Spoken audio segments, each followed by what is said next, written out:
Queridos, eu preciso compartilhar com vocês a alegria que eu sinto de ter sido convidado para estar contando meu testemunho aqui. Tem 14 anos que o Senhor se revelou a mim. E nesses 14 anos Ele não parou de se revelar. Isso é muito lindo. Eu acho que é interessante a gente começar sabendo que a obra ela não termina quando ela começa. Que revelação poderosa. Ele continuou fazendo, ele continua fazendo. E é na expectativa daquilo novo que ele ainda vai fazer, que a gente continua com a sede do primeiro dia. A gente está sempre esperando ver o novo da parte do Senhor. A Bíblia é a mesma, ela não vai mudar. Mas os lugares que nós entramos em Deus têm vistas diferentes para o trono. Amém? É uma ideia ilustrativa que às vezes me faz desejar muito ouvir o que os meus amigos estão vendo de Deus. Porque com certeza eles estão em lugares que talvez eu nunca tenha colocado os meus pés. Eu quero saber como é que é a vista do mesmo Deus, daquele lugar onde meu irmão se encontra.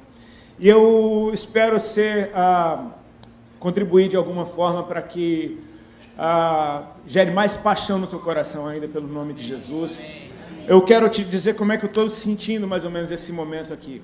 Sabe quando você vai falar de alguém que você ama para uma pessoa, você não quer falar para ela de qualquer jeito, porque se você ama, o seu desejo é que aquela pessoa possa amá-la também. Você já experimentou fazer isso numa festa de aniversário, quando você está homenageando o aniversariante? Com certeza ele está presente. Então, é bem diferente, é muito mais poderoso você falar dessa pessoa que você ama para outras pessoas na presença dela. Eu percebo que a presença de Deus aqui nesse lugar torna um ambiente totalmente profético. Eu oro para que você abra o teu coração e a tua mente e todos os teus sentidos para absorver completamente a atmosfera que o Senhor já trouxe nesse lugar e que com fé nós vamos entrar e tomar posse de tudo aquilo que Deus tem para nós. Amém, queridos? Abra a tua Bíblia comigo no livro de Salmos, no capítulo 100. Eu preciso te dizer que isso para mim é algo extremamente profético que está acontecendo hoje. Eu compartilhava com o Kriegner dentro do carro a respeito do que Deus está fazendo nesse momento na minha vida. Mais ou menos um mês para cá, um mês e pouco para cá. O Senhor tem praticamente gritado: conte sua história, conte seu testemunho, conte sua história. A impressão que eu tenho é que Deus tem falado tanto nesses dias, tem liberado tanta revelação para a sua igreja, que é tempo da gente se lembrar do que a gente foi realmente chamado para fazer, anunciá-lo para as pessoas. Numa linguagem que o mundo possa compreender, e a melhor linguagem que o mundo pode compreender é: Ele fez isso em mim. Eu tive a oportunidade de ver nesse ano uma oração minha respondida, que foi a minha mãe entregando a vida dela para Jesus, com 73 anos de idade. Glória a Deus por isso, amém? Ela já tinha religiosamente entregado sua vida para Jesus, mas sem entregar, vocês entendem o que eu estou dizendo? Sabe, entrega e pega de volta logo na saída ali. Esse ano ela teve as experiências dela com Deus. E ela continua sendo quem ela é, só que ela está extremamente interessante, está tão mais viva, tão mais engraçada, sendo quem ela é, mas agora cheia de Jesus, está sendo uma mãe que eu estou tendo muito prazer de conhecer de novo. E eu estava ministrando em Brasília, logo após a conferência Dunamis, onde o Todd White esteve aqui ministrando, e é um dos evangelistas mais loucos que eu já vi na minha vida. Eu acho que ele é o mais normal que existe, né? No final das contas, aquilo deveria ser o normal. Eu fui para Brasília ministrar, e lá eu ministrei. E minha mãe, assim, ela é mãe. Ela é super, ultra, mega coruja. Para ela, eu sou o melhor pregador do mundo inteiro. E ao final de uma ministração, minha mãe começou: meu filho, aquela mensagem foi linda, meu Deus, como é que você fala? Meu Deus, eu nunca vi um negócio daquele. Rapaz, olha, como é que você sabe dessas coisas? Eu não sei o que. Eu, tá, mãe, tá. E você fica com aquele negócio. Ela fala isso na frente dos pastores, né? Então você fica: tá, mãe, tá. Aí ela diz: mas olhe. Aí ela botou aquele dedo de mãe na minha cara e falou: você tem que contar a sua história.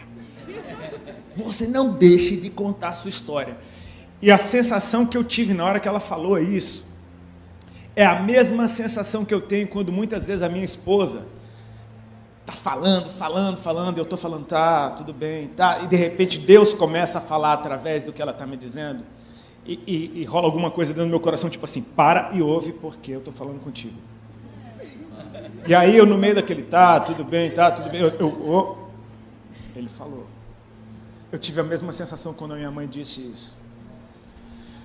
E, eu estou correndo de um lado para o outro e Deus só está falando a respeito, conte sua história, conte seu testemunho, conte sua história, conte seu testemunho. Ontem eu ministrei em Fortaleza e eu praticamente só tive que ler o texto do filho pródigo e teve muita salvação, porque tem uma atmosfera a respeito de evangelismo poderosa. Então, assim, eu estou muito feliz, Theo, com esse convite de poder estar aqui compartilhando com vocês essa história.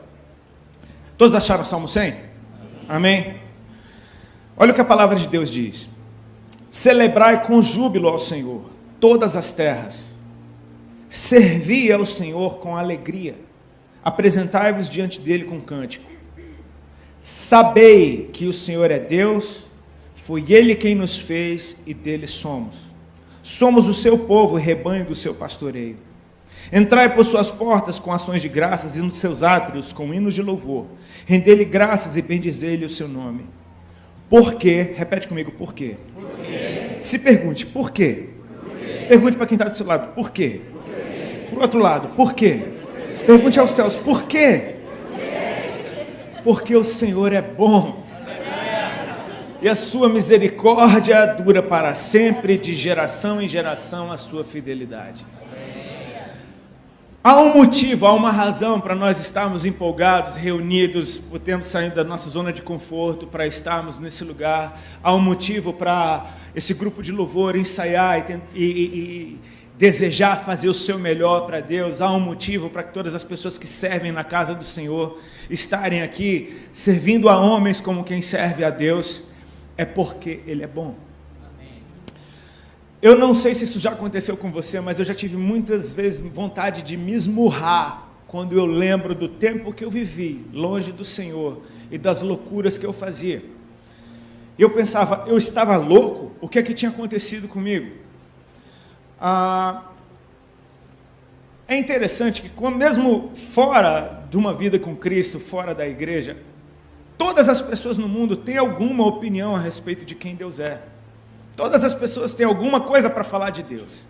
Ainda que eles não saibam nada de Deus, eles dizem, Deus para mim é... E então vem aquela definição mais louca do mundo. Eu já vi gente dizendo que Deus é a energia, que Deus é o sol. Meu Deus. Que Deus é o amor. Deus é amor. Legal, essa daí chegou... Tá num bom caminho. Mas é interessante quando você vê gente dizendo que Deus é mau. Que se Deus existe, por que houveram aqueles atentados na França? Se Deus existe, porque tem crianças passando fome? Se Deus existe, porque aquelas barragens em Minas Gerais romperam? E o mundo fala de Deus querendo negar a sua existência. Eu acho tão bonitinho isso quando ateus tentam explicar que Deus não existe, porque eles leem tanto, cara, eles investem tanto em algo que eles dizem que não existe, que eu penso, você é o cara mais crente que tem. Porque eu, por exemplo, eu não creio em Papai Noel, nunca precisei ler um livro sequer para me provar que Papai Noel não existe. Agora você precisa ler isso tudo, e basta Deus curar uma gripe que acabou a sua literatura inteira. É interessante porque a gente é bombardeado todos os dias com informações de quem não ama a Deus. E o pior, de quem nunca o conheceu. Então, você falar de alguém que você não conhece é bem perigoso. A probabilidade de você falar besteira é gigantesca. Falar do que você não sabe já é perigoso. Falar de quem você não conhece. Baseado nas informações que você tem pela falta de experiência com ele. Queridos, eu não tenho razão alguma, nem motivo algum, para dar ouvidos ao que o mundo diz sobre o meu Deus, porque quando eu o conheci, a primeira coisa que eu experimentei foi a sua bondade. Ela veio antes do meu arrependimento, ela veio antes da minha fé, ela veio antes do meu desejo de mudar, ela veio antes de eu perceber que a vida é maior do que eu. A bondade do Senhor, ela veio na frente. Ele é bom. E a partir de quem Ele é, a gente percebe a bondade dele se manifestando em misericórdia e fidelidade, em níveis que não estão atados a condições. A misericórdia, ela dura para sempre, a sua fidelidade se estende de geração em geração. Ele é bom em todo o tempo. Ele é bom. Quando o Senhor se revelou a mim, foi um momento da minha vida onde eu estava extremamente arrogante e soberbo, não porque eu desejasse isso, mas porque as minhas feridas e as minhas crises existenciais, baixa autoestima, usaram essa arrogância e soberba como uma proteção de defesa. Você sofre tanto na mão do mundo que agora você se endurece para não sofrer mais. Você já teve seu coração quebrado tantas vezes, então você endurece seu coração para que ninguém quebre o seu coração de novo. E eu vim de uma família de médicos, de gente que ralou muito, estudou muito, e parecia que o meu destino estava fadado a ser um médico, ou alguém que pelo menos quisesse estudar. E nada disso aconteceu. Era desesperador, porque eu olhava para minha mãe, médica, para o meu pai, médico, para o único tio que eu tinha que morava em Brasília, médico. E quando eu viajava de férias, tinha aquela mesa com 52 primos médicos do meu pai. Parece que não tinha outra opção para mim. E eu não fui médico. E eu olhava para a vida dos meus pais, eles naquele ritmo de plantão e trabalho, e aquela correria que não para. Quem é médico sabe como é que é o estilo de vida de um médico. E eu via meus pais sempre cansados, sempre reclamando, brigando muito um com o outro, estressados por conta da profissão. Na minha mente ficou gravado de que aquilo não era bom, de que aquela vida não era boa. Naturalmente, eu fui exatamente para o outro lado, quis ir para o inverso. Eu comecei a buscar um referencial de alguém que tivesse prazer na vida, de alguém que gostasse do que faz, porque ainda que eu hoje perceba, minha mãe nasceu para ser médica, ela até hoje trabalha com medicina, serve na comunidade lá em Brasília, ela é do programa Mais Médicos, minha mãe até hoje, 73 anos, está lá, ela vai lá. E eu não percebia isso na época, porque eu não via prazer, eu estava buscando prazer, eu falei, eu quero fazer alguma coisa da minha vida que me dê prazer. E, naturalmente, eu me lembro até hoje que a primeira imagem que ficou gravada do referencial que eu queria foi um clipe do Van Halen que eu vi, passava, acho que no Fantástico. E era um clipe que eles viravam criança, eles estavam no colégio, bom, o nome da música eu não vou nem falar porque vai que não é apropriado. Mas eu lembro que era uma cena do guitarrista do Van Halen, o Ed Van Halen, ele solando a guitarra dele em cima das carteiras do colégio, e ele vinha com a calça rasgada, com o cabelão desgrenhado, com um cigarro no canto da boca. Eu falei, cara, é isso que eu quero. É isso, andar em cima das carteiras do colégio, todo rasgado, desgrenhado, fumando. Eu nem fumava. Mas aquilo me passou uma liberdade, tipo assim, eu falei, eu quero isso para mim. Eu acreditei nesse sonho, essa foi a visão que eu tive de uma vida perfeita. E para resumir, fazer de uma longa história curta, no ano de 93, a banda que eu tocava gravou o primeiro CD, esse CD estourou no Brasil inteiro. Então, de repente, o meu sonho de adolescente, que não teve influência nem do histórico dos meus pais, nem dos conselhos dele, muito pelo contrário, eu fiz tudo o contrário do que me mandaram fazer. De repente, o meu plano deu certo, a minha história aconteceu. Então, eu me tornei arrogante, soberbo. Você detecta a diferença no trato das pessoas, e eu percebi que ninguém era bom.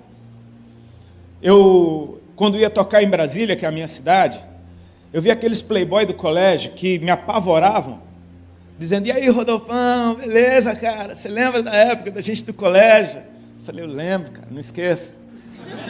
Mas todo mundo agora queria ser meu amigo. Eu vi aquele monte de menina bonita que nunca olhou para mim, nem para dar oi, olhando já com o dedinho na boca. Eu falei, cara, fiquei lindo? Eu sei que esse milagre não aconteceu só com a minha esposa, ela me acha lindo, minha mãe também. Mas você percebe que todo mundo que se relacionava comigo era com alguma forma de interesse. Até quem colava comigo estava querendo alguma coisa, queria entrar de graça em boate, queria ir para show de graça, queria estar no meio da balada, queria ser convidado. Enfim, quem fica na periferia de um cara como esse, desfruta de tudo que ele desfruta. Então, eu percebia isso. Meus relacionamentos travaram. Eu usava todo mundo da mesma forma que eu achava que eu estava sendo usado. Não é justificativa, mas é uma matemática burra que, infelizmente, no mundo é assim. Me usaram, eu vou usar também. E eu fiquei desse jeito.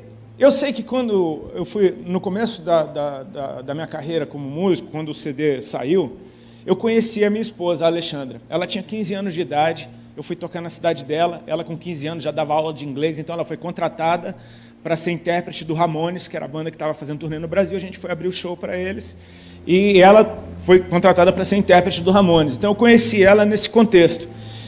Foi amor à primeira vista. Aí eu percebi que o dom profético fluía na minha vida, porque, eu olhei para ela, eu desci do ônibus, eu me lembro até hoje, o ônibus parou lá em Balneário Camboriú, que é a cidade que eu moro hoje. Eu chego no saguão do hotel, tá lá aquela menina linda, com 15 aninhos, toda bonitinha, de vestidinho. Oi, toda simpática, sendo simpática com todo mundo. Ela foi simpática comigo de um jeito que eu fiquei louco. E assim, eu era monossilábico, eu não conseguia falar nada com ninguém. Minhas cantadas eram as piores do mundo, eu desistia, não tinha uma cantada que prestasse, nunca colou. E doidão ainda, então era só... E eu pensei, cara, eu tenho que falar alguma coisa para ela, porque assim, eu pensei, cara, tá cheio de gringo aqui, os caras do Ramones, os caras do Sepultura. Era uma turnê louca, Ramones, Sepultura, Ramones não tinha nada a ver, mas tudo bem. E eu falei, eu tenho que falar alguma coisa para ela. E eu ficava meio que olhando para ela com aquela cara de louco, e ela olhando, oi.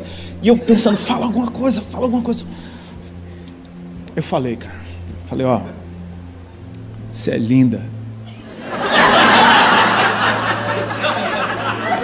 Falei para ela assim, eu tô apaixonado por você, cara. Eu te amo. Com essas palavras, nessa sequência.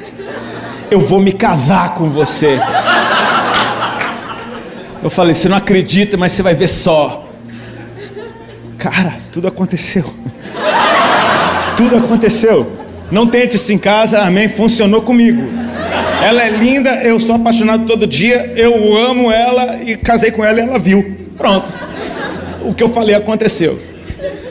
Ela não me deu muita bola, ela achou que eu era louco. Ela falou que cantava horrível, que eu era louco. Mas eram vários dias de ali juntos, e a gente foi ficando amiguinho, e eu achei lindo que ela não me dava mole. Falei, cara, ela tá fazendo jogo duro. Ela é diferente, cara. Ela é diferente. Sabe o que ela passou? Que ela tinha valor. Que, tipo assim, tá pensando o quê? Mas ela ficou minha amiga. Ela me deu alguma liberdade de sentar perto dela, de conversar com ela o tempo inteiro. Foi super simpática, dizendo não. Eu me apaixonei. Fiquei louco. Falei, cara, com essa eu caso, de verdade. No ano de 2000, fui tocar de novo em Balneário Camboriú. Nesse tempo, a gente se reencontrou algumas vezes, esporádico, umas 5, 6 vezes a gente se reencontrou na vida. E eu vi a Alexandra crescendo. Eu vi ela ficando uma mulher, eu vi ela, enfim, descambando para um lado bagunçado. E em 2000 reencontrei a Ali. Eu fui tocar na cidade dela, fiquei no mesmo hotel que a gente se conheceu e ela apareceu lá.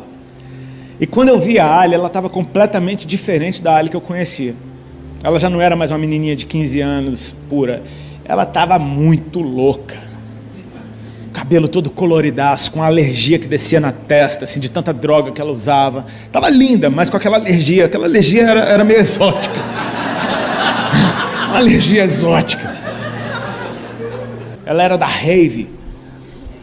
O amor que a gente sentia um pelo outro estava ali ainda. Ainda que os dois estivessem muito bagunçados. Ela estava muito bagunçada e eu estava igual eu estava, só que pior por o tempo na bagunça. Eu sei que daquele dia até hoje ele nunca mais desgrudou. Ela largou tudo que ela estava fazendo em Balneário e, resumindo, em um mês ela estava morando comigo aqui em São Paulo. E aqui a nossa vida começou um conto de fadas e em pouquíssimo tempo virou um pesadelo. Ela arrumou um emprego muito legal numa boate e ela era hostess da boate, uma boate Playboy lá no Itaim, E ela tinha que ficar todas as noites com uma lista de playboy que entrava, playboy que não entra, playboy que entra, playboy que não entra. Tomando cantada de playboy a noite inteira, ganhando droga de todo mundo. Ela tomava êxtase toda noite. Eu falava, cara, isso está ficando pesado. O estilo de vida dela me chocava. Eu achava que eu era super natureba perto dela. Eu sei que a gente começou a sofrer demais. Aí eu comecei a perceber, cara, que a primeira vez que eu estava abrindo o meu coração para alguém de verdade, no meio daquele contexto, eu estava sofrendo de novo. Então era como se eu dissesse, cara, tá vendo como você é burro? Tá vendo como você não devia ter se aberto desse jeito? Eu comecei a querer endurecer de novo. A gente começou a sofrer, o nosso relacionamento começou a se deteriorar e, enfim, a gente começou a ter brigas terríveis. Eu comecei a mandar ela embora de casa, ela não ia. Então eu tentava humilhar ela para ver se ela ia, ela não ia. E aquilo estava ficando insustentável. Nesse tempo, eu comecei a entrar em paranoia, porque eu comecei a adoecer. Meu corpo começou a manifestar sintomas de uma doença física. Eu achava que era emocional, eu achava que aquilo era uma viagem da minha cabeça, eu achava que aquilo não estava acontecendo, mas estava. Eu estava perdendo peso, minhas roupas me diziam que eu estava ficando cada vez mais magro, o colar que eu usava no pescoço estava ficando frouxo, o cinto eu tinha que apertar cada vez mais. As pessoas começavam a dizer, cara, você está muito magro, o que é que está acontecendo? Começava a rolar conversa, dizendo, não, ele deve estar com AIDS, ele deve estar com AIDS, e eu desesperado com aquela situação, nada de eu ganhar peso. Começaram a aparecer caroços debaixo do meu braço e na região da virilha. Eu me lembro que apareceu um, eu achei que era uma íngua, não desaparecia, apareceu outro, apareceu outro, apareceu outro, apareceu no outro braço, apareceu na virilha, e quando eu vi eu estava cheio de caroço que só aumentava de tamanho, de quantidade, e aquilo se estendia por 1 mês, 2, 3, 4, 5, 6, 7 meses, 8 meses sofrendo com esses caroços, e era um sofrimento silencioso, porque eu não tinha coragem de contar isso para ninguém, porque a realidade do que estava acontecendo na minha vida denunciava de que eu não era tudo aquilo que eu achava que eu era. Aquela verdade estava me confrontando e estava dizendo, cara, você não é o super-homem, você é frágil. E eu estava me sentindo extremamente fragilizado no meu corpo, na minha alma, porque meus sentimentos estavam arrebentados naquele momento, ou seja, eu me tornei uma pessoa extremamente amarga. E foi aí que Jesus começou a colocar o plano dele em prática. A Ali carregava sementes dentro dela. A Ali, ela veio de uma família que foi da igreja, que não estava mais nos caminhos do Senhor. A Ali tinha sido aquelas pessoas que aceitou Jesus umas 350 vezes na vida. E toda vez que a vida dela estava difícil, ela ia para uma igreja, aceitava Jesus de novo, pegava a vida dela na volta, mas naquele momento do Doril, ela experimentava, tipo, a dor sumiu, Jesus, tu és muito bom, obrigado, mas até a próxima. Ela nunca tinha tido um compromisso com o Senhor, mas ela tinha sido exposta inúmeras vezes ao amor de Deus, ao ponto dela sempre voltar para Ele. E isso é muito lindo a respeito do nosso Senhor. A misericórdia dEle, ela dura para sempre, cara. Ele nos perdoa constantemente. Ela não tinha ainda a revelação de quem Ele era. Então, ela fez o que ela acostumada a fazer a vida inteira, tinha sempre dado certo. Ela correu para os pés do Senhor por causa das dores dela. Ela falava, Senhor, se o Senhor mudar minha situação com o Rodolfo, eu nunca mais te largo. E o que acontece é que naquele momento da vida dela, ela começou a se tocar de algumas coisas cruciais. Ela falou, cara, Deus me chamou a vida inteira e eu nunca respondi. Isso que está acontecendo comigo hoje é fruto das minhas escolhas. Ela falou, eu vou levar Deus a sério. E ela começou a arrumar um telefone de uma pastora, que deu telefone de outra, que deu telefone de um monte de irmã, e daqui a pouco ela tinha um círculo de oração de gente que orava por ela. Umas irmãzinhas lá da Vila Carrão, que, estava direto com ela no telefone, e ela começou com uns papos de crente dentro de casa. Eu falei, que conversa é essa? Virou crente agora, ficou louca, está querendo nada de santa. Eu estava totalmente resistente a tudo aquilo, eu não queria nada de Deus. Minha vida já está uma droga, ainda a mulher vira crente. Eu falei, pelo amor de Deus, onde é que isso vai parar? E ela se envolvendo cada vez mais. Era o tempo todo, era toda briga, ela ligava para uma irmã, para chorar para as irmãs. Eu falava, meu Deus, nem sei quem são essas pessoas, está falando da nossa vida. eu viajava para fazer show com a banda, ela ia para a periferia, passava o fim de semana na casa das irmãs. E as irmãs não tinham tempo ruim, meu amigo. Era culto todo dia, o dia todo, era monte, era vigília, Ela voltava tendo que descarregar isso em alguém, e era eu. Eu não aguentava aquilo. Eu sei que eu fui resistindo, daqui a pouco ela veio com uma notícia: essas irmãs vão vir aqui em casa. Eu falei, Falei, isso não está legal. Mas eu não tinha moral alguma, eu estava completamente arrasado dentro de mim, eu não tinha nem autoridade para dizer, não vem, acabou. Não, eu falei, quando é que elas vêm? Segunda-feira. Eu falei, então segunda-feira eu vou fazer alguma coisa, não vou ficar aqui. Ela falou, só que são 7 segunda-feira. Aí eu, poxa, 7 segunda-feira, toda segunda-feira eu vou ter que arrumar alguma coisa para fazer. E eu fiz o meu plano, e eu falei, cara, eu vou ficar fora, não quero saber de crente, não quero saber dessas irmãs loucas, não quero, a mulher está ficando louca, minha vida já está horrível. E eu fugi, só que aí teve uma vez que eu esqueci que elas vinham. Quando elas chegaram, eu estava lá, eu falei, e agora o que eu faço? Aí a Ari falou, fica. Eu falei, tá bom. E foi chocante, porque aquele grupo de irmãs parecia a minha avó, cara. Todas elas pareciam minha avó.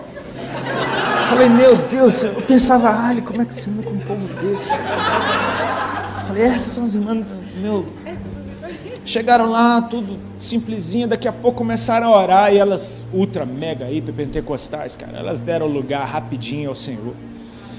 E daquele jeito delas, né? Pulando num pé só, rodando, correndo pela casa, karatê, dando espadada. Elas não se intimidaram nem um pouco com a minha presença e com estar na minha casa. Eu era um intruso naquele lugar. E eu me senti assim, eu me lembro que eu me senti extremamente intimidado. Quando a primeira começou a orar em línguas, que ela eu lembro dela dar uma sapateada no chão, já desatou a língua estranha, daqui a pouco todas pegaram, e daqui a pouco o que está acontecendo? Eu fui encostei na parede, eu fiquei com os olhos arregalados, coração desesperado, vendo aquelas mulheres correndo pela casa. Eu falei, cara, ficou tudo louco isso aqui. E daqui, cara, Deus tem o jeito dele. Daqui a pouco lá vem ela fez a tangente no sofá, eu lembro até hoje da curva que ela fez no sofá. Ela veio com o dedo já, tacou o dedão na minha cara e falou, o irmão, a voz dela já estava assim, o irmão já aceitou Jesus? Cara, foi tipo Capitão Nascimento. Falei, já? Já? E a Ali estava do lado, a Ali falou, quando? Falei, não. Eu estava enquadrado, eu falei, cara, eu estava com medo, era muito medo. Hoje é engraçado, mas na hora não foi. A irmã entendeu, ela falou, você quer aceitar Jesus, filho? Eu falei, quero. Eu estava completamente intimidado. E ela falou, então faz uma oração comigo. E tudo que ela falou naquela oração eu repeti.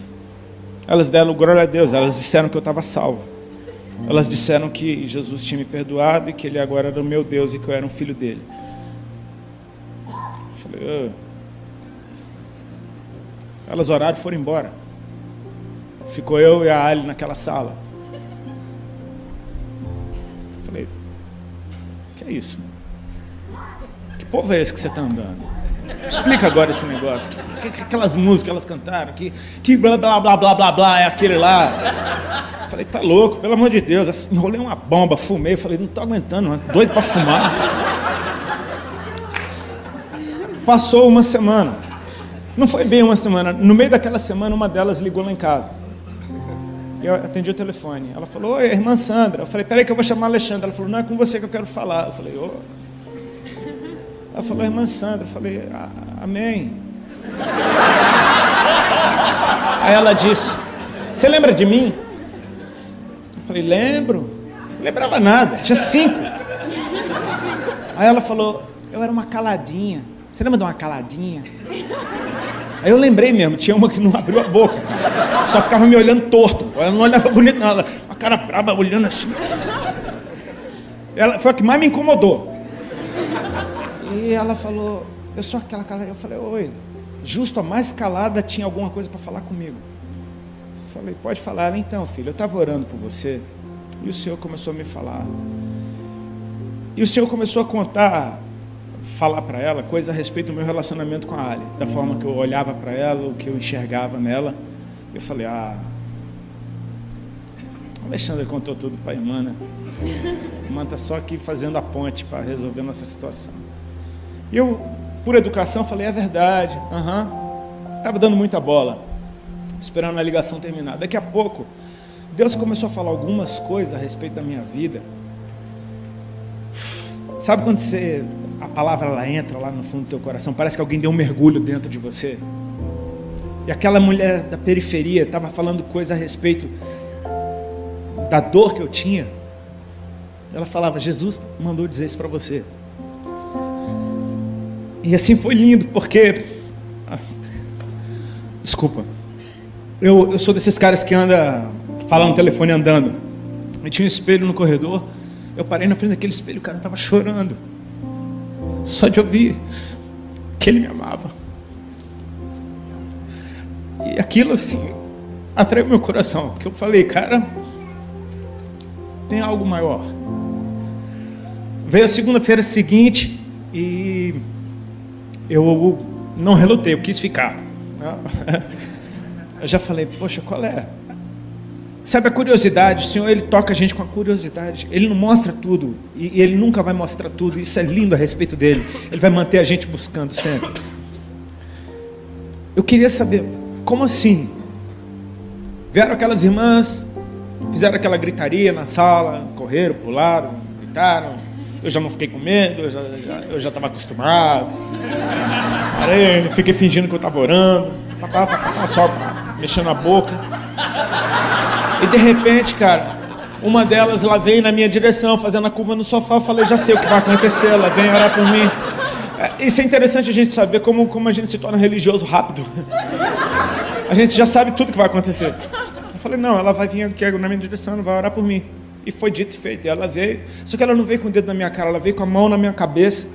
Ela botou a mão na minha cabeça e ela parou, e ela começou a orar em línguas. Eu, naturalmente, não entendia nada do que ela estava falando, eu simplesmente fiquei quietinho no meu canto. No meio daquela oração, ela tomada, cheia do Espírito Santo, ela baixou a mão até a minha barriga. E ficou orando com a mão na minha barriga. E eu achando aquilo tudo estranho, de repente ela parou, e sem nenhum drama, sem nenhum floreio, sem nenhum tom de voz diferente, ela me entregou um recado. Ela falou, irmão Rodolfo, com essa naturalidade, ela falou assim, o Senhor Jesus está mandando te dizer que nessa tarde Ele está te curando de um câncer no estômago, para você saber que Ele é Deus, que Ele te ama e que Ele tem uma obra para fazer na tua vida. E aquilo foi tipo um soco. Eu me lembro do calorão que eu senti na hora, eu me lembro de um pinguinho de sorriso que apareceu na minha boca, tipo, porque são as boas novas, Ele tem boas notícias para nos dar, Ele é bom.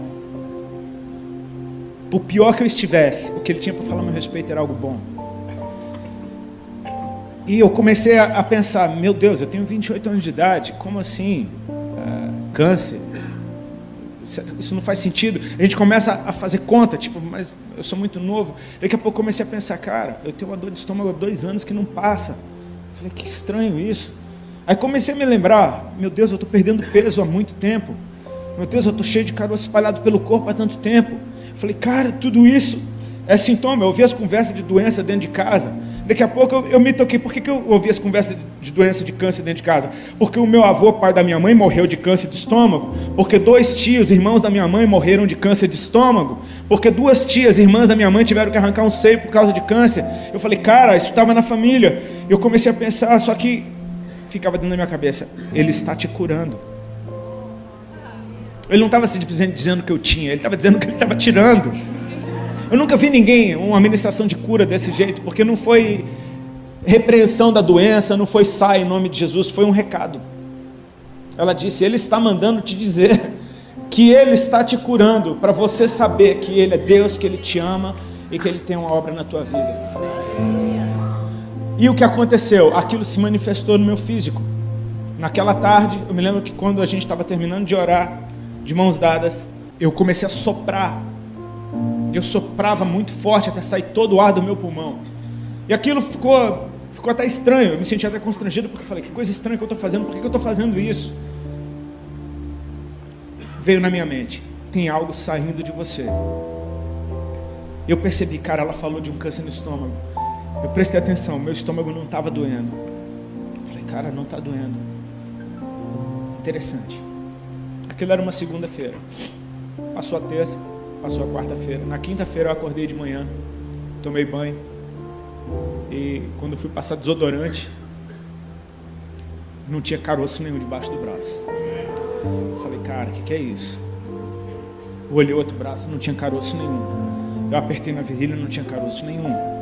Eram muitos, eram bolotas enormes, mais ou menos desse tamanho. Eu contei 9 num braço uma vez, mais um monte no outro. Eu mal fechava os braços, eu tinha que tomar 2 anti-inflamatórios por dia. Eu estava nesse ritmo há uns 4 meses para fechar os braços. Doía demais. E de repente aquilo tudo desaparecia, estava tudo branquinho. Eu me lembro que eu saí correndo pela casa. Ele vem ver um negócio. Ele estava secando o cabelo no outro banheiro. O que foi? Eu falei, olha isso aqui. Eu apertava fundo, eu tentava procurar, não tinha nada. Ali eu falei, cara, ele é real.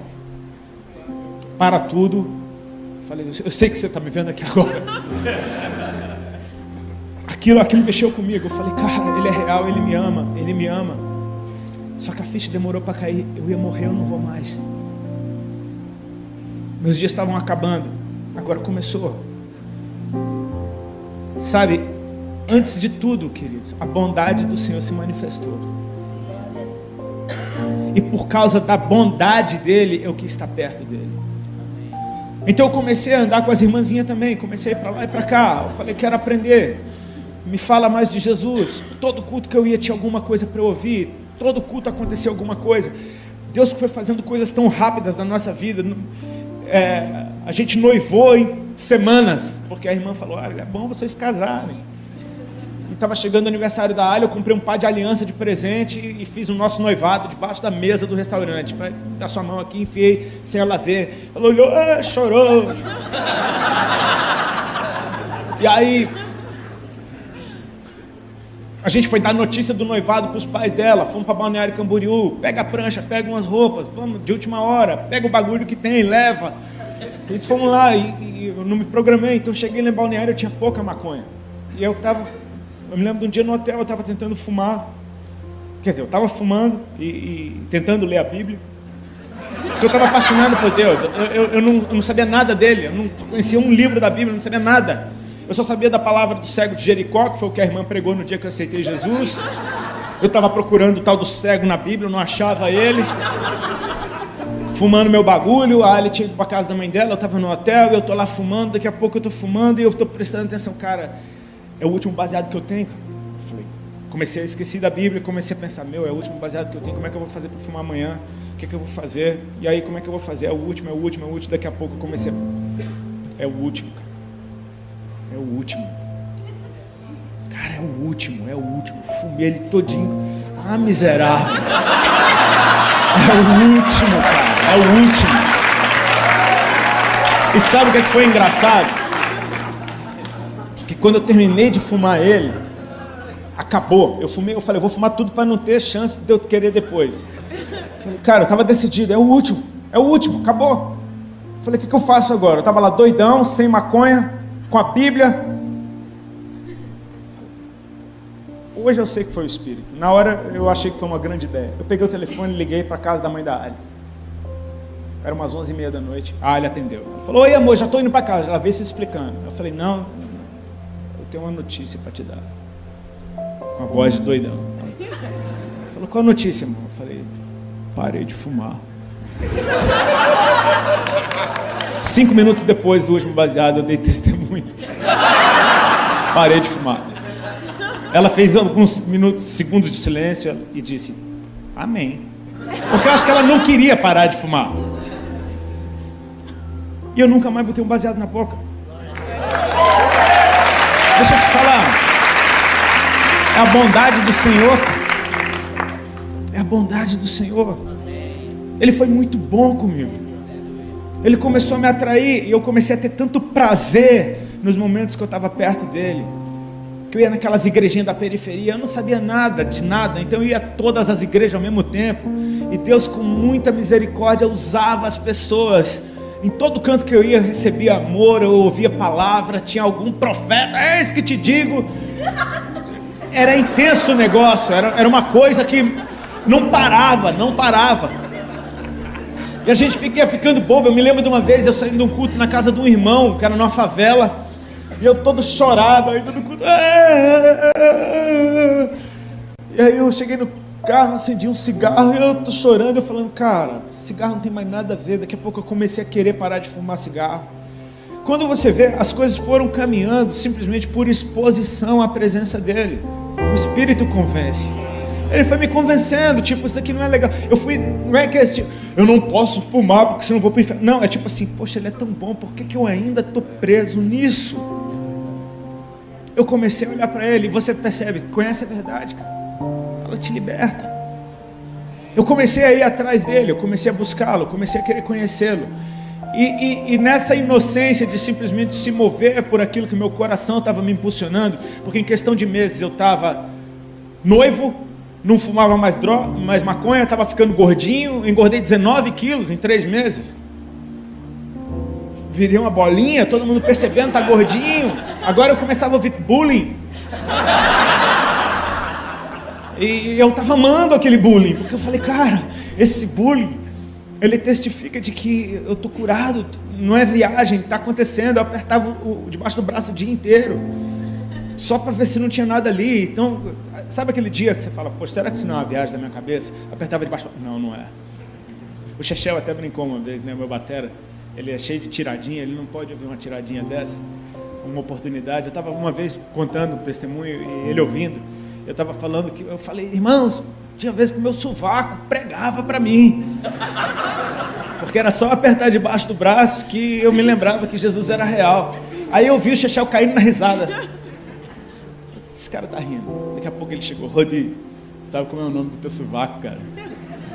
Falei, qual? Aí ele, é Axilas Malafaia. Aí ele pregava para você, cara. Falei, meu Deus do céu. Isso é coisa do Chechel. Quem conhece ele sabe que ele é uma figura. A mente dele trabalha muito rápido. Eu sei que esse processo o Senhor, ele foi se revelando para mim naquele nosso estilo de vida recluso. Era eu, a Ali e as irmãs. Só que ao mesmo tempo eu estava tendo compromisso com a banda todo fim de semana. Eu tentava me comportar normal. Cara, eu tentei muito ser normal. Eu tentava. Só que eu já não fumava mais. Só parou de fumar, parei. Estranho. Minha conversa começa a mudar. Estranho. De repente, eu começo a me sentir mal naquele ambiente. De repente aquilo ali já não está mais agradando o meu coração. De repente eu começo a perceber por que esse desgosto que eu estou sentindo. Por que eu não tenho mais prazer nisso? Sendo que eu tinha. Eu comecei a perceber, cara, eu estou ficando diferente. E eu percebi que Jesus estava me dando uma vida real agora. Agora eu tinha uma vida real. Agora eu tinha uma vida, cara, eu tinha vontade de falar com os meus pais, eu tinha vontade de contar para eles que eu não usava mais droga, eu tinha vontade de compartilhar isso com todo mundo. Tinha uma vida real acontecendo ali. A bondade do Senhor, Ele me atraiu para Ele porque Ele é bom. E tudo que Ele estava fazendo na minha vida era tão bom que eu falei, cara, isso é muito bom. Todo mundo vai achar bom. Quando todo mundo souber como Deus é bom e que Ele me fez bem, todo mundo vai achar bom. Só que chegou um tempo que eu não aguentei mais ficar lá.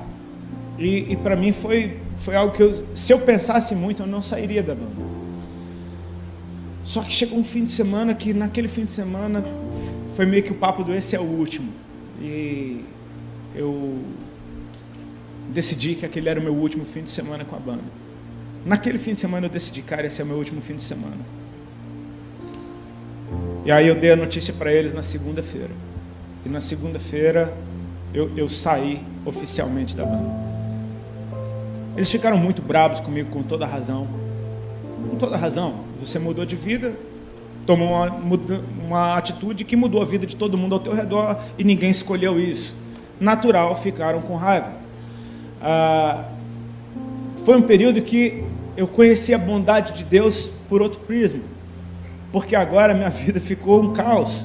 Agora todo mundo que me amava me odiava, agora minha família achava que eu estava louco, agora meus amigos desapareceram, agora eu era a vergonha daquela geração que me aplaudia.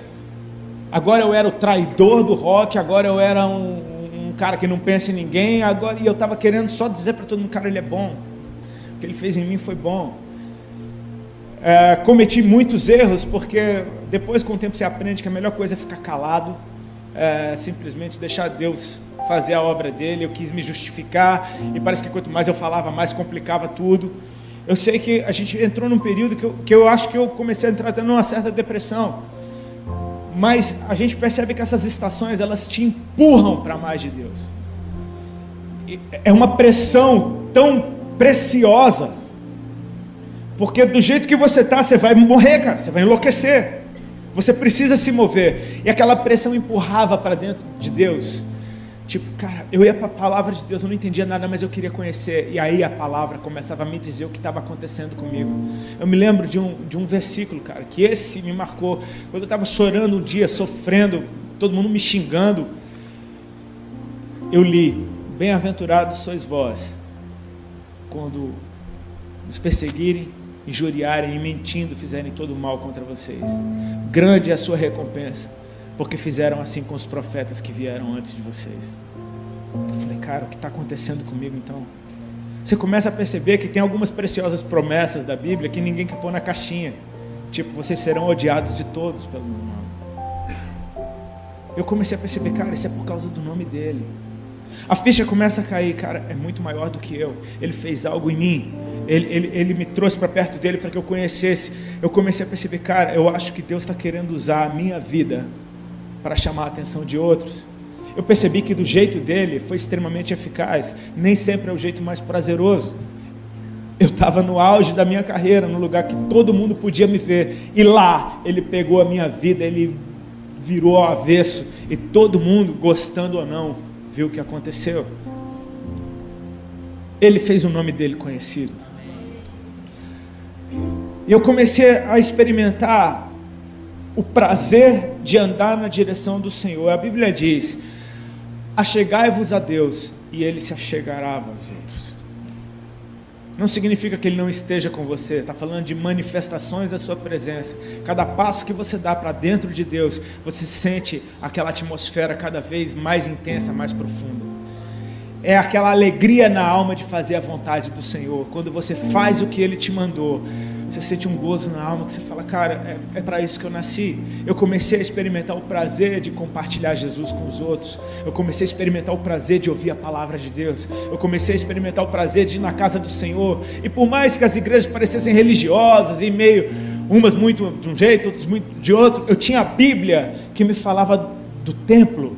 E eu vi aqueles cristãos no livro de Atos indo todos os dias ao templo. Então toda vez que eu estava entrando numa igreja, qualquer que fosse, eu estava entrando no templo do Senhor, porque um dia Jesus tinha entrado na minha vida. Eu estava numa atmosfera que a palavra de Deus, ela estava sendo meu alimento, meu suporte, a minha proteção, meu amigo, estava sendo meu conselheiro, estava sendo tudo ao meu redor. E Deus começou então um processo de me levar a lugares para eu contar o que estava acontecendo na minha vida. Como eu estou fazendo hoje, 14 anos depois. Sabe, hoje eu estou num momento da minha vida que está interessante, está engraçado, parece que a obra está começando a começar. Hoje eu sou convidado para ir a muitos lugares, para pregar a palavra de Deus. E Deus, por sua infinita misericórdia, tem me dado algumas mensagens que têm dado fruto por aí. Mas tem uma mensagem que Ele escreveu em mim. E essa é muito poderosa, porque essa não tem a ver com a minha revelação, não tem a ver com o esforço meu, não tem a ver com a minha fé, não tem a ver com o meu desejo, tem a ver com a bondade dEle, de me alcançar, quando eu nem sabia que Ele existia.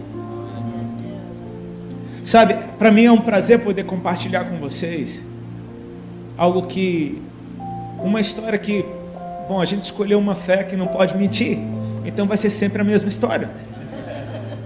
Eu não vou ficar inventando, incrementando. É a mesma história. É de como Ele um dia chegou, de como Ele fez, de como Ele atraiu os meus olhos. E estar hoje aqui te mostra que até hoje Ele continua sendo interessante como Ele era no primeiro dia. Até hoje Ele continua manifestando a sua bondade como no primeiro dia. Até hoje Ele continua estendendo a sua misericórdia, porque a gente não para de falhar. E Ele está lá amando a gente, nos ensinando, muitas vezes dando um pedala, mas não é um espancamento. Deus não está acabando com você, Ele só está te falando que você está indo pelo caminho errado. Ele está querendo te tanger para o caminho certo. É a vara, é o cajado consolando. A gente começa a perceber que Ele é bom em todo o tempo. O que eu queria deixar para vocês, querido, é que há um motivo maior para a gente estar com Ele. É maior do que os nossos desejos, do que aquilo que a gente quer que Deus faça na nossa vida. É maior do que um milagre que você precisa. É maior do que o sentido que você quer encontrar para a tua vida. É a bondade do Senhor. Ele é bom. Ele é bom.